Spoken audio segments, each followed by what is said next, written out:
So Jessica, what is the first thing you ask a man when you first meet him? What do he do for a living? Exactly. I knew that's what the first thing you ask, because 90-something% of women, that's the first thing they ask men is what he do for a living. You know why? Why? No. No. Because that's the only question that really matters to you. People usually ask what matters to them first. You concerned about what he do for a living because that's going to base how you're going to treat him, how you're going to laugh at his jokes, how available you're going to make yourself to him. It's going to be based on what he say he do for a living. So that's what that is. But you're going to understand is he could be a serial killer. You know what I mean? He probably can't have kids. He could be anything. He could be a rapist. He could be a devil worshiper. But you're not concerned about all that. You know, in your mind, a broke man could be a rapist, a serial killer too. But you're not you're not giving a fair chance to all men. You're only giving a fair chance to guys that have a certain financial criteria that can drop today or tomorrow.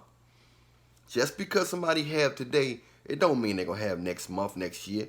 You have all kind of emergencies come up, all kind of illnesses, car accidents. You have bad investments. You know, people get sued. You have stuff that take place in the bank. You don't know what's going to happen to somebody's finances. So just to base somebody, who you going to live with, who you going to give your body to, is based on how much they make and what they do for a living. That's indirect prostitution, Jessica. Am I right or wrong? Exactly. Don't indirectly prostitute yourself. A lot of these guys nowadays know that women are indirectly prostituting themselves. That's why they acting the way they do. That's why they doing what they do. Because they know that these women would not deal with them if they didn't have certain stuff. Have you always been that way? You say you got it from your friends? Yeah. You picked that stuff up. You might have been a good woman. You might have been, not saying you evil now, but you may have been a more simple or pure woman. But the fact that you hanging around girls that keep talking about what the man do for a living, you consciously want to impress your friends. You want to bring a man around and say, he this, he that, or he got this and that. You don't say nothing about, then only thing that matters about his personality is after you name the stuff superficial. So the real stuff about him don't matter unless he got the superficial stuff.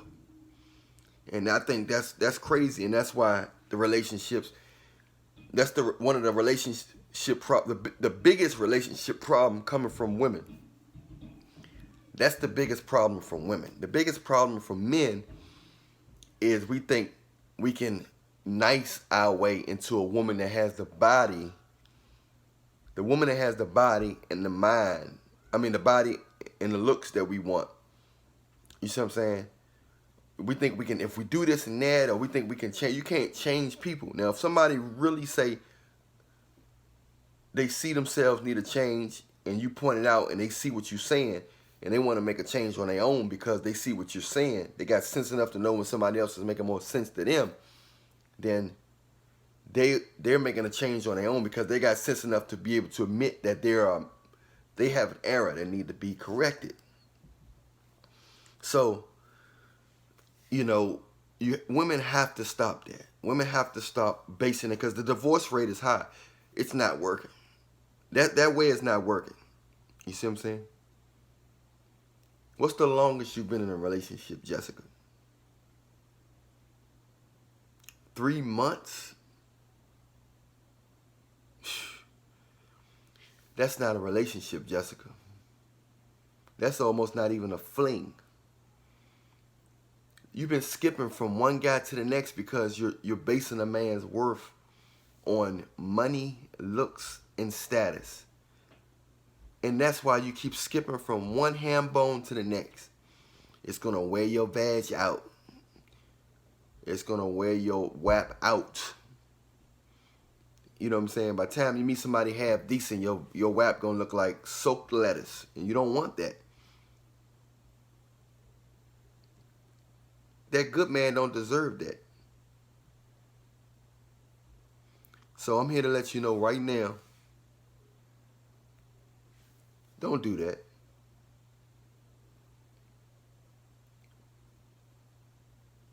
Don't ask a man what he do for a living.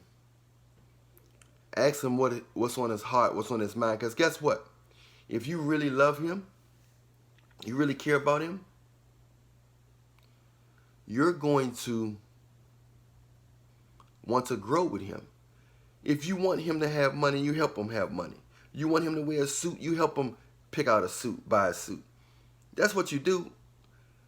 Don't miss out on a good man, a godly man, a good man, just because a suit, just because a job. Because without the person, none of that ain't gonna matter. Okay, you got a man that got a career that smacked the spit out your mouth. He got a good job, a false sense of security. Okay, he make $200,000 a year, $300,000 a year, but he smacked the spit out your mouth in that nice, beautiful house with security and money in the bank. You can brag to your friends about, oh, he bought me a new car. Did you tell him how he smacked the spit out your mouth the other night? You don't want that, Jessica. Life is very strange. You have to grab people that really have you in your best interest. Hopefully you have men in your best interest. Because people can sense when you don't have them in their best interest. And sometimes two fake people meet each other and they expect to get something real out of a fake situation. I just get with a girl because of her body. I don't really care about her mind, her personality. I know I don't really like it, but I'm still dealing with her. I'm forcing myself to be with her, even though I know I don't like the way she talk. I don't like the way she think. I don't like her heart. I don't like her mind. You know, she don't like my mind. She don't like my heart. We don't have nothing, we don't have nothing in common or nothing. But she got a nice body. I got money. I got the career that she wants. So we a match made in hell. We match made in hell. Don't be a match made in hell, Jessica. Get in a real situation where you can grow so you can grow together. Every couple should have their own business anyway. The problem with a lot of my clients, they call me, the male clients tell me, I don't know if my wife really loved me. I cheat on her because I don't know if she really loved me. That's what my male clients tell me all the time. I don't even know if my wife really loved me anyway. She met me while I was making $200,000, $300,000 a year when she met me. I don't know if she loved me. Everybody smile at me now. They can look at my watch and tell me I got money. They can look at my car and tell me I got something going on. So they just smiley faces. So that's why you got to get to know a man's mind, heart, and personality. Don't focus just on what he do for a living. Oh, I'm going to act real nice. I'm going to make myself real available for him now that he got a so-called credible job title, credible career. But God don't like that. And, it's an unnecessary lesson to learn. It's hard to grow with a person. It's hard to accept the person while they down or while they it's not happening yet. It's hard. But look at you. Your way haven't been working. You're 36 years old. Still single, no kids. You got a nice body. You got money yourself. You still want a man to make more than you, and you make $100,000 a year. You want a man to make more than you, and you make $100,000 a year. It's just never enough. Everything is based on measurements, and you put love as the last thing of your equation. Anyway, Jessica, we're gonna make a follow-up tomorrow. Text me a good time for you, and I'll make myself available. I got other clients, but I'll make myself available for you because you paid in advance. Anyway, just I'll talk to you tomorrow and think about what I said. Have a great day. Guys, watch out for women that ask you what you do for a living. Ladies, Don't choose a man just because of his career. Choose him because you love him. You like his personality, his mind, his thoughts, his actions, and his best interest for you. Allan Reallionaire. Much love.